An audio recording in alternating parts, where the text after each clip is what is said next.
Hi guys, welcome to our Corvette channel. Hope you guys had a good weekend. I'm a little sore still. I fell on the ice at Home Depot over the weekend. I went down, my swellings went down to my hand, but when I fell, there was a couple walking by and they're like, "Oh, are you okay?" Yeah, a little more embarrassed than anything else. My back is still sore. Had to shovel snow this morning. Oh, just good to be back to work and talking to you guys, because you're probably saying, "Yeah, man, what happened Sunday?" About 2,300 of you saw the video, and my goal is always on our Coffee with Conti shows is to get those up on air by 9 o'clock Eastern time. I accomplished that. I'm here all night long in the middle of the night, editing, recording, up by 7 a.m. Eastern time. By 9 o'clock, my phone is blowing up, and we took the video down to do the right thing, and I'll explain here in just a second. But what that video was, for those of you that didn't see, my customer Greg in California went to have his car serviced. He had his C8 Corvette set for the dash cam mode and recorded them driving the car. I think it was like 3 times, 20-minute drives for what was in for a low-speed brake squeak issue. You're not going to fix that driving 70 miles an hour on the highway. So we had a little fun with it, teasing about what they were doing, showing them kind of stopping on the side of the road, doing this, doing that, questioning, "What are you guys doing?"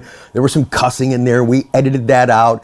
But always on this channel, I took that video from the sense of making it something informed, showing you how to set up your C8 Corvette and your PDR as a dash cam and why you would want to record it. I mean, it's your car. You're entitled to see what's going on in there.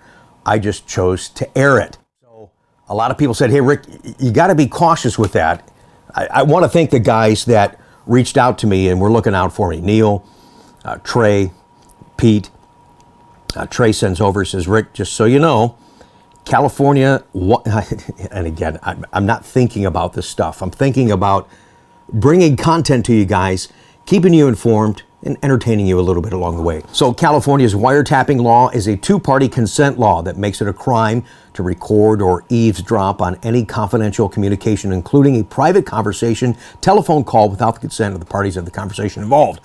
And that's essentially what we shared. So I talked to Greg too, because it was his car, and he goes, "Hey, what's a big deal? This is my car." But I chose to air it knowing that I didn't speak to the guys that were in the car talking. At one point here, you could see the guy's driving off the road because he's on the phone. And at no time did I mention or show the dealership name. Also, too, keep in mind, in C7, before you started your PDR camera, yes, read this. It's a disclaimer. Also in C8, here is the disclaimer here before you start recording or using your PDR camera.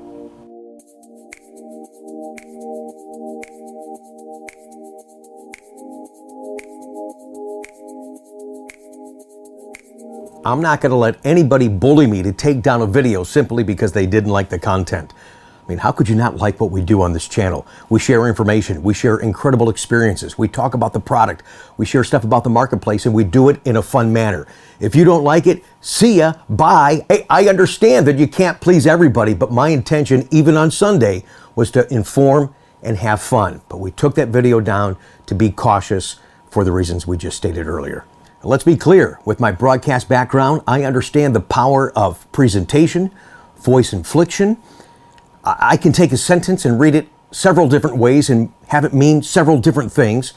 If I wanted to be a YouTube sensational broadcaster, I could have taken that video, chopped that thing up, and I could have worried about, in the sense of YouTube, worried about views and clickbait and all that kind of stuff. But that's not what you guys know.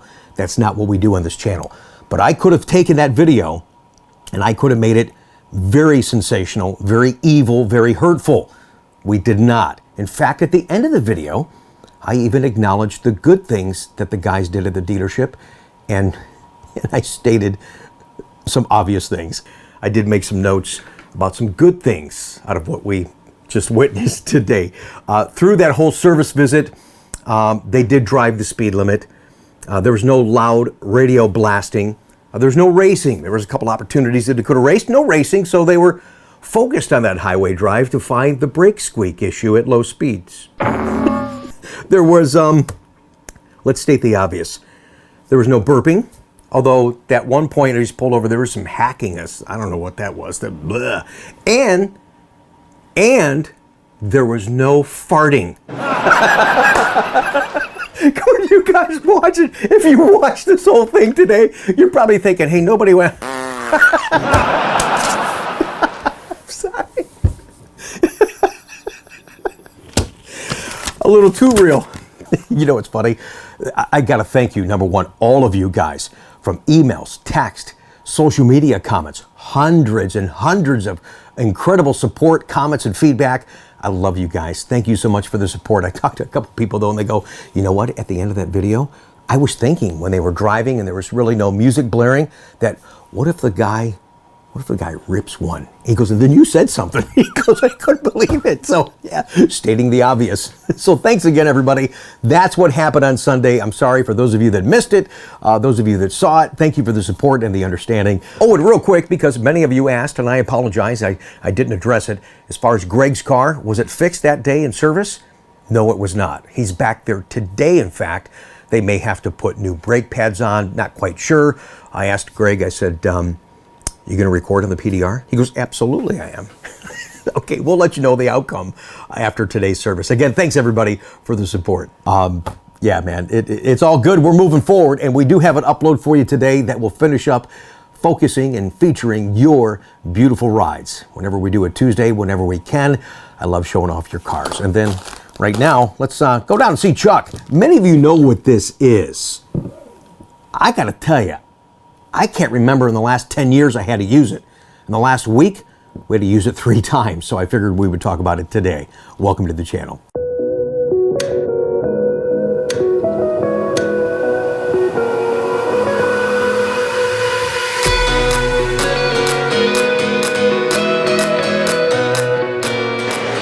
Doing your thing, I see.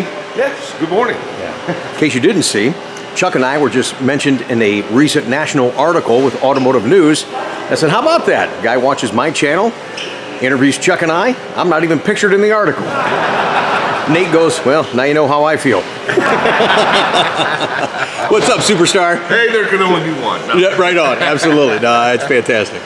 Yeah, it is nice to be recognized. Yeah, it was a good article. Yes, it was. What was it? I didn't read the whole article. What was the gist of what they were doing there? Because there was a comparison to the Dodge Hellcat versus the C8. Yeah, I think a lot of it has to do with the amount of prep time that goes into a C8 because, you know, a customer can customize their C8 to however they want. Right. And it could take as little as 2 hours to prep one or as much as a day or more. And that's really what the article was kind of hinting towards, is just, in my opinion anyway. Right, because the Dodge you really have to do all the stuff that we have to do from accessory installation and prep and things like that. Yeah, because you can personalize your vet.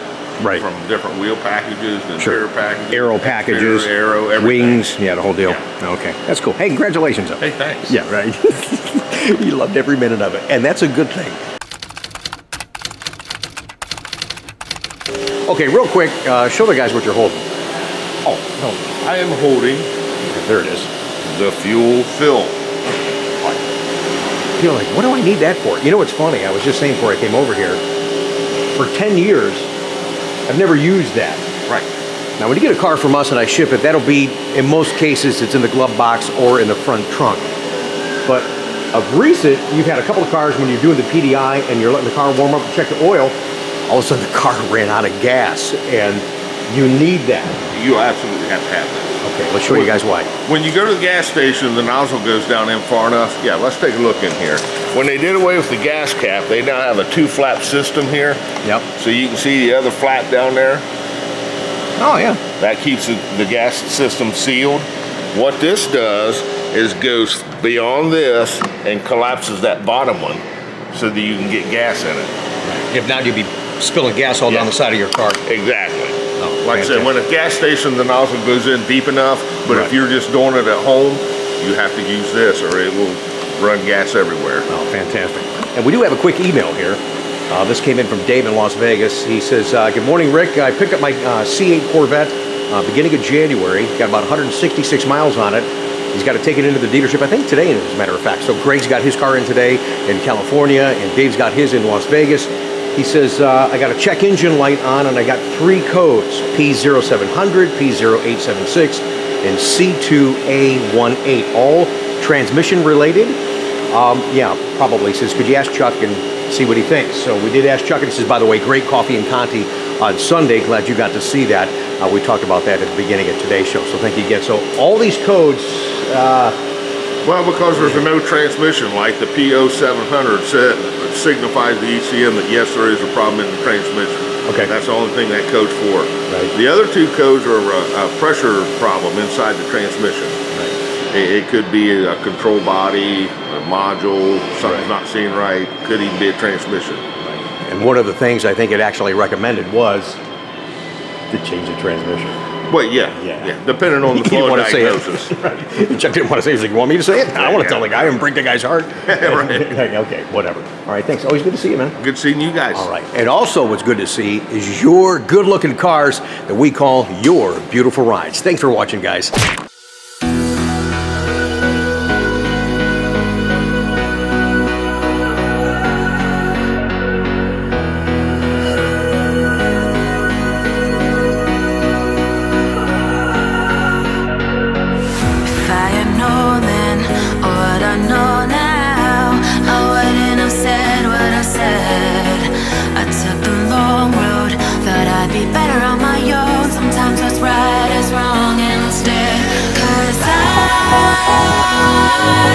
Too young, and I didn't understand that you are no one, and I can't wait to see you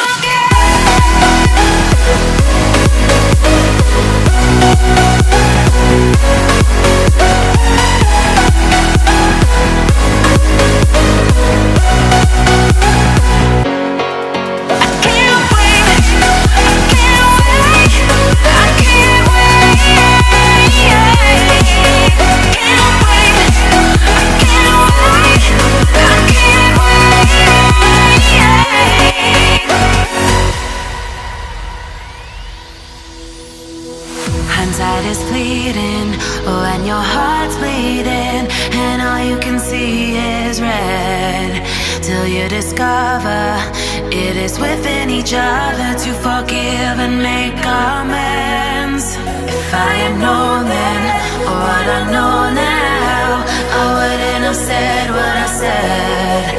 I took the long road, thought I'd be better on my own. Sometimes what's right is wrong instead, 'cause I was too young, and I didn't understand that you are no one, and I can't wait to see you again. Oh, I can't wait, I can't wait, I can't wait, 'cause I was too young, and I didn't understand that you